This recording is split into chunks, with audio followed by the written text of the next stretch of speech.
स्वागत और तहे दिल से शुक्रिया आपका मेरे साथ एक बार फिर से जुड़ने के लिए।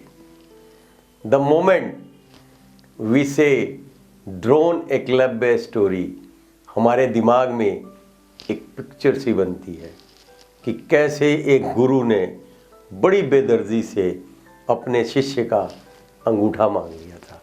नहीं, आइए आज जानते हैं कि हमें क्या दिखाया या समझाया गया और हमने क्या खो दिया by limiting this story to the entertainment value only.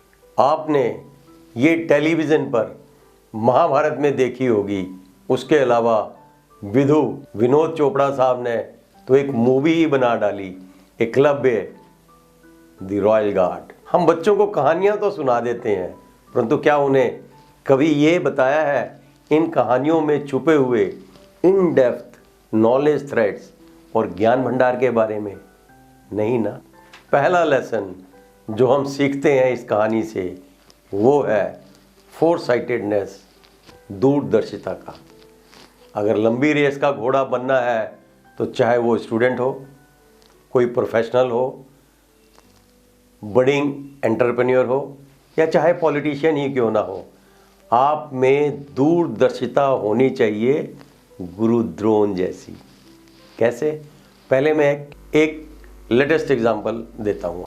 Jeff Bezos की इंटरव्यू में अक्सर हमने उन्हें ये कहते सुना है कि अमेज़ॉन के इस क्वार्टर के जिस रिजल्ट को आप आज देख रहे हैं, मैंने उसकी प्लानिंग 3 साल पहले कर ली थी।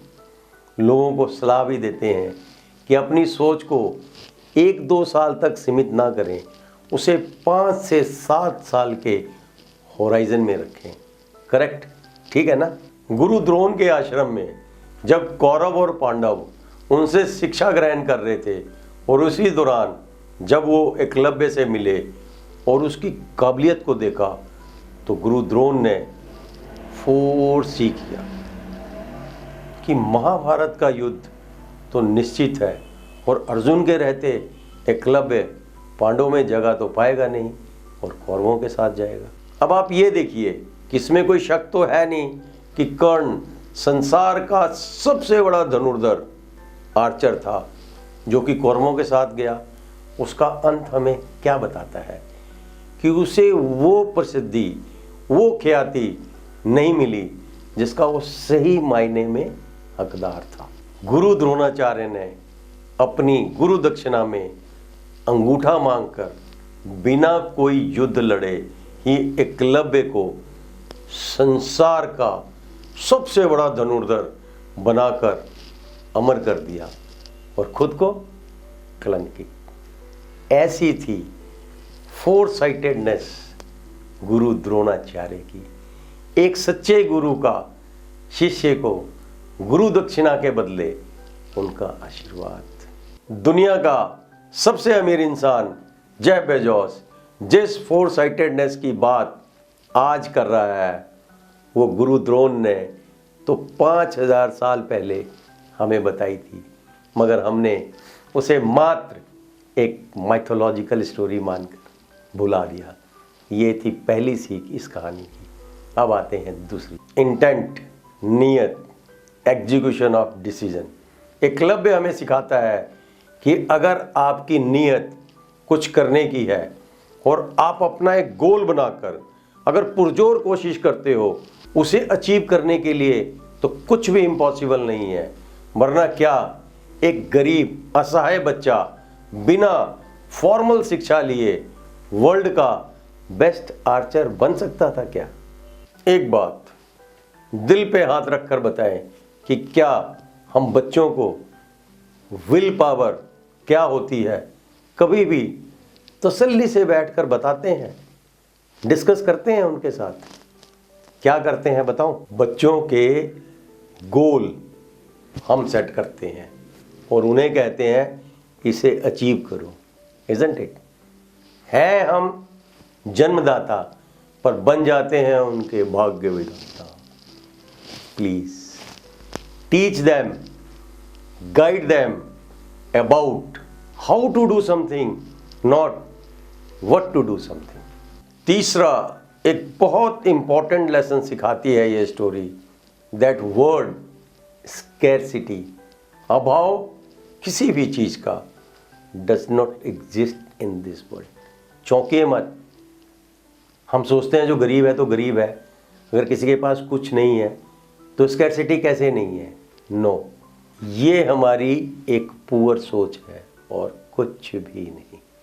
आज के संदर्भ में इसको ऐसे समझते हैं, हम एज पेरेंट्स बहुत सेल्फिश हो जाते हैं, चाहते हैं हमारा जो बच्चा है उसके रिसोर्सेज में कोई कमी ना हो, वो जो चाहता है उसकी चाहत से पहले उसे पूरा करने की कोशिश में लग जाते हैं। बट इन फैक्ट अगर आप अपने अतीत में, अपने पास्ट में झांक कर देखेंगे तो जानेंगे कि आपने सक्सेस ही तब पाई थी जब आपके रिसोर्सेज कम थे और जब आपको स्ट्रगल करना पड़ा था, मेहनत करनी पड़ी थी गोल्स को अचीव करने के लिए।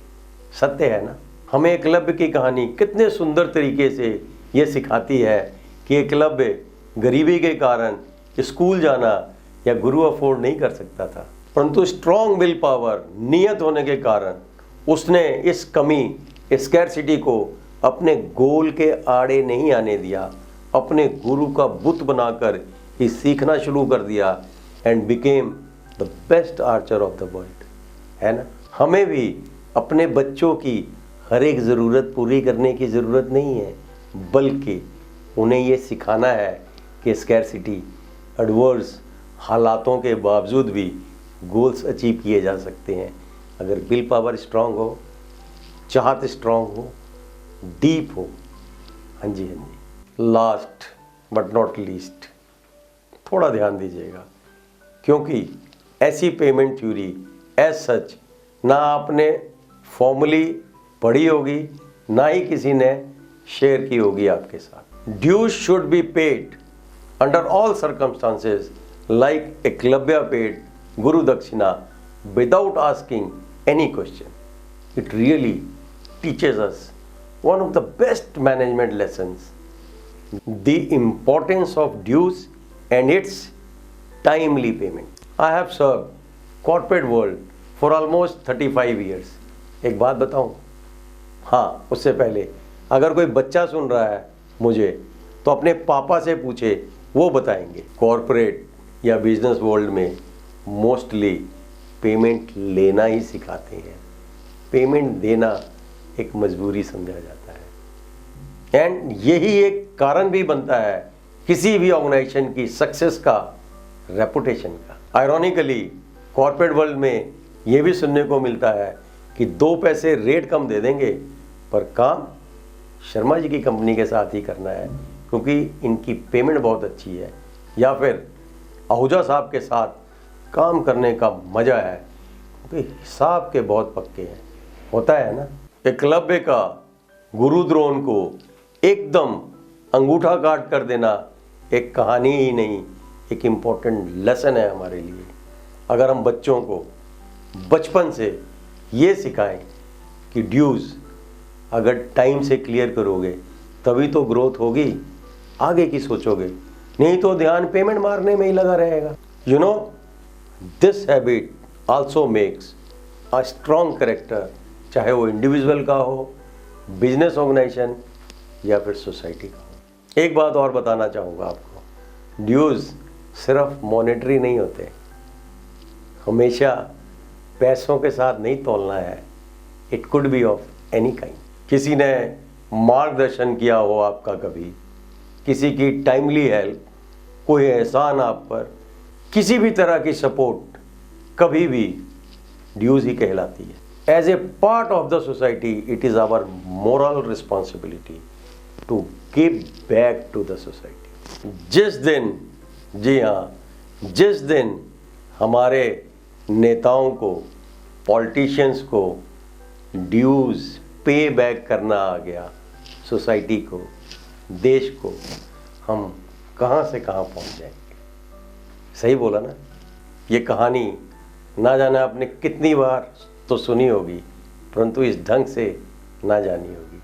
अगर ये वीडियो अच्छी लगी हो तो शेयर, एंड सब्सक्राइब करें, और फिर मिलते हैं किसी और वीडियो में एक और इंटरेस्टिंग इनसाइट्स के साथ। जुड़े रहिए, जानते रहिए। हाँ जी, हाँ जी, हाँ जी, हाँ जी, हाँ जी, हाँ जी।